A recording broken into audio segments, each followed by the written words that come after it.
Hello and welcome to movie Comicpedia. तो दोस्तों, इस वीडियो में बात करेंगे पॉप कल्चर की कुछ बड़ी और धमाकेदार अपडेट्स की, जैसे मार्वल का फ्यूचर, एवेंजर्स डूम्सडे के कैरेक्टर्स, जैक स्पैरो की वापसी और भी बहुत कुछ। चलिए शुरू करते हैं। सबसे पहले बात करते हैं स्पाइडरमैन ब्रांड न्यू डे की। पिछले कुछ दिनों में ट्विटर पर इतने अपडेट्स घूम रहे हैं कि लगता है अब बस मूवी रिलीज कर देनी चाहिए। ग्लासगो से स्पाइडरमैन का नया लुक सामने आया है और सेट पर हमें पनिशर की वैन का फर्स्ट लुक भी देखने को मिला है। रिपोर्ट्स कह रही है कि यहीं पर विलन्स के साथ मेजर फाइट सीन्स शूट हो रहे हैं और कुछ दिनों में शूटिंग रैप भी हो जाएगी। सेट पर एक और पोस्टर स्पॉट हुआ है जो माइकल मैंडो की इंस्टा स्टोरी के बाद एक और बड़ा हिंट है कि वेनम इस मूवी का हिस्सा हो सकता है। लेकिन दोस्तों, ये सिर्फ हाइप क्रिएट करने का एक तरीका हो सकता है, बाकी देखते हैं क्या होगा। अब आगे बढ़ते हैं और बात करते हैं अमेरिका चैवेज यानी शोशी गोमेज की।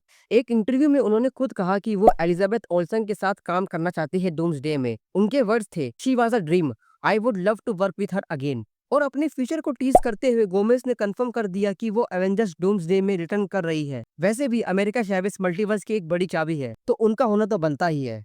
और अब चलते हैं डेयर डेविल की तरफ। चार्ली कॉक्स, जो मैट मर्डॉक यानी डेयर डेविल का रोल प्ले करते हैं, उन्होंने अपने नए ब्लैक सूट के बारे में कहा कि इस बार कुछ ऐसा होगा जो कॉमिक एक्यूरेट नहीं है और वो इसके लिए काफी एक्साइटेड है। लेकिन इंटरेस्टिंग बात ये थी कि उन्होंने गलती से इसे लास्ट सीजन कह दिया और बाद में माफी मांगी। मतलब डेयर डेविल सीजन 3 भी आ रहा है और इस पर किंगपिन यानी विंसेंट ने भी टीज किया है कि डेयर डेविल सीजन 3 हमें जरूर देखने को मिलेगा। और रियान रेनल्ड्स भी पीछे नहीं रहे, उन्होंने एक इमेज शेयर की अपने डूम्सडे रिटर्न को लेकर।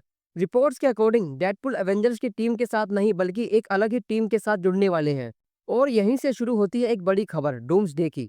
रिपोर्ट्स के अकॉर्डिंग डॉक्टर डूम एक इंकर्जन देख चुके हैं जो मल्टीवर्स के लिए खतरा बनने वाला है और इसे रोकने के लिए वो फ्रैंकलिन की हेल्प लेंगे और अपनी एक अलग टीम बनाएंगे। साथ ही लोकी भी अपनी एक टीम बनाते नजर आ सकते हैं और डेडपुल शायद इसी टीम का पार्ट हो, जैसे हमने डेडपुल एंड वुल्वरिन के एक सीन में थोर के साथ उन्हें देखा था। शायद वही सीन एवेंजर्स डूम्सडे में रिक्रिएट हो। और हाँ, अब ये कंफर्म है कि शी हल्क भी डूम्सडे में रिटर्न करेगी। चलिए अब चलते हैं मार्वल की कास्टिंग की तरफ। सीक्रेट वॉर्स के बाद मार्वल की पहली बड़ी मूवी होगी एक्स-मैन और रिपोर्ट्स के हिसाब से मार्वल ने एक्स-मैन की कास्टिंग ऑफिशियली स्टार्ट कर दी है। इसके लिए वो यंग टैलेंट्स को ढूंढ रहे हैं ताकि मूवी की कॉस्टिंग कम रखी जा सके। रूमर्स ये भी कह रहे हैं कि इसे डायरेक्ट करेंगे जैक श्रायर। और अब बात करते हैं मार्वल ज़ॉम्बीज की। ये सीरीज रिलीज होगी 24 सितंबर को सिर्फ जियो हॉटस्टार पर।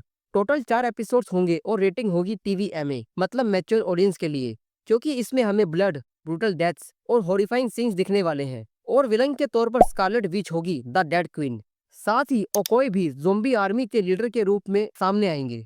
कमाला खान, रिरी विलियम्स और केट बिशप इस सीरीज में बेस्ट फ्रेंड्स बनेंगे। मतलब एक अलग ही कॉम्बो देखने को मिलेगा। एंड ये सभी कैरेक्टर्स अपेयर होने वाले हैं। स्क्रीन पर नाम है, आप रोक के पढ़ सकते हो। और दोस्तों, अब जरा नजर डालते हैं थंडरबोल्ट्स पर। थंडरबोल्ट्स का न्यू पोस्टर शेयर हुआ है जिसमें टास्क मास्टर मिसिंग है। जो लोग मूवी देख चुके हैं उन्हें मालूम होगा कि मूवी में उनका रोल कितना छोटा था। लेकिन इंटरेस्टिंग बात यह है कि रिलीज से पहले टास्क मास्टर पोस्टर का पार्ट थी। वैसे मूवी ड्रॉप होगी 27 अगस्त को जियो हॉटस्टार पर। चलिए अब कुछ छोटी पर काफी इंपॉर्टेंट अपडेट्स की बात करते हैं। टॉड स्टाशविक विजन क्वेस्ट में पैलाडिन का रोल प्ले करेंगे। फैंटास्टिक फोर फर्स्ट स्टेप्स का art of the movie book का पहला लुक सामने आया है। प्राइस रहेगा 150 यूएसडी और रिलीज होगी 18 नवंबर को। जेरी ब्रकहाइमर ने कंफर्म किया है कि जॉनी डेप से उनकी बात हुई है पायरेट्स ऑफ द कैरिबियन 6 के लिए। अगर उन्हें स्क्रिप्ट पसंद आई तो वो जरूर वापस आएंगे। Only murders in the building का सीजन 5 हुलू पर रिलीज होगा 9 सितंबर को और इसका ट्रेलर ऑलरेडी ड्रॉप हो चुका है। द बॉयज के स्पिन ऑफ वॉट राइजिंग की शूटिंग इसी मंथ स्टार्ट हो गई है। ये 1950s में सेट होगी और soldier boy and storm front की ओरिजिन स्टोरी दिखाएगी। इसमें येंसन एकर्स लीड रोल में नजर आएंगे। ट्रॉन एरिस को PG-13 रेटिंग मिली है और इंटरेस्टिंगली ये पहली ट्रॉन मूवी होगी जिसे PG-13 दी गई है।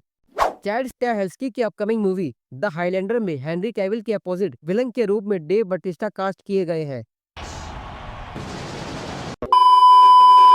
एंड एक live action Scooby Doo series भी डेवलपमेंट में है जिसका शूट इस साल शुरू हो जाएगा।